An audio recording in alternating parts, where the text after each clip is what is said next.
Salam, sizinlə mənəm Günel İbrahim. Biznes etikasının bu sayında işgüzar danışıqlarda, biznes dünyasında narazılıqlarla işləmək qaydasından danışacağım. Hər bir iş adamı üçün danışıqlar onun işinin əsas hissəsidir. Və burada maraqlar olduğuna görə narazılıqlar da yaranacaqdır. Bizim məsələmiz onları minimuma indirməkdir və lap peşəkarlıq göstərib isə hətta öz xeyrimizə döndərməkdir. Narazılıqların yaranma səbəbləri çox ola bilər.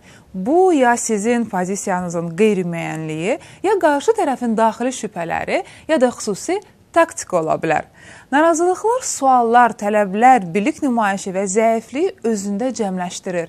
Buna görə peşəkar diplomatlar kimi siz də işgüzar danışaq öncəsi qarşı tərəf barədə xeyli məlumat toplamalısınız. Onun həyat fəlsəfəsi, tərzini, xüsusi danışıq metodikasını, əsasən də konfliktli vəziyyətlərdə davranış qaydasını öyrənsəniz, narazılıqları asanlıqla dəf edə bilərsiniz.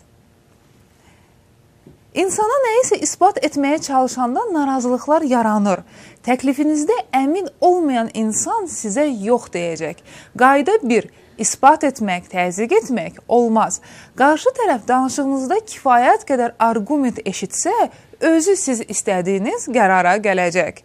Ən gözəl üsullardan biri də qarşı tərəfi onun sizin təklifinizdən gözləntilərini öyrənməkdir. Qayda 3.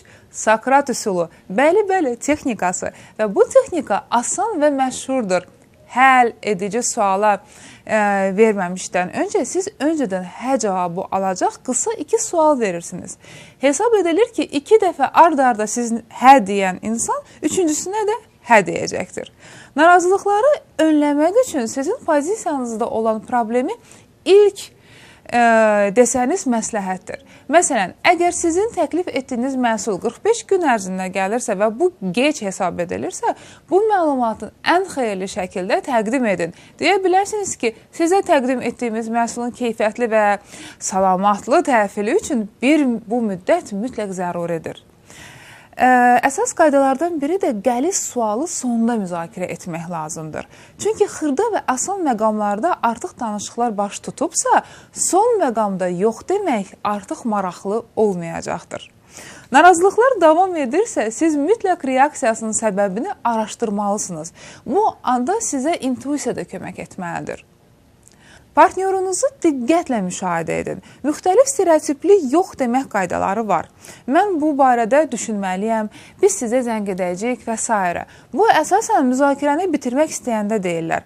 Amma birbaşa sizin təklifə yox dedilərsə, Amerika psixoloqlarına görə bu daha uduşludur. Siz dərhal onun səbəbini soruşursunuz və sizə verilən hər hansı cavabdan sonra siz əsas sualınızı verirsiniz. Bu sizi yeganə narazılığınızdır. Əgər sizə hə cavabı verdilərsə, hesab edin danışıqlarda siz qalib gəldiniz. Çünki yalnız o suala arqumentləşdirilmiş cavab versəniz, məsələ həll olunur.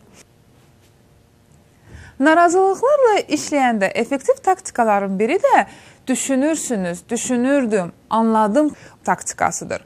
Bu danışıqlarda təxminən belə səslənir. Siz düşündüyünüzü mən də öncə düşünürdüm. Lakin anladım ki, və hədəf cümlənizi söyləyirsiniz. Əgər qarşı tərəfin narazılıqları və sualları sizi çıxılmaz vəziyyətə salırsa, səmimi və birbaşa deyin. Sizə hal-hazırda bunun cavabını verə bilməyəcəm. Sizin nə tələb etdiyiniz mənə söyləyin. Bununla sizi qarşı tərəfi, onun maraqlarını da qoruduğunuzu nümayiş etmiş olursunuz.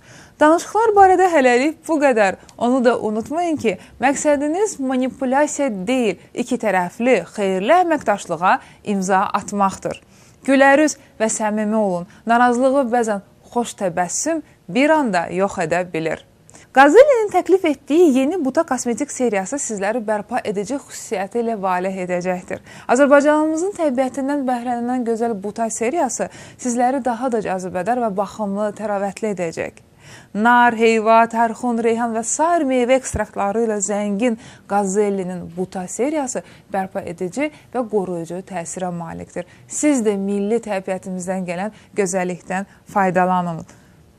Bu dəfəlik bu qədər. Sizinlə mən idim, Günel İbrahim.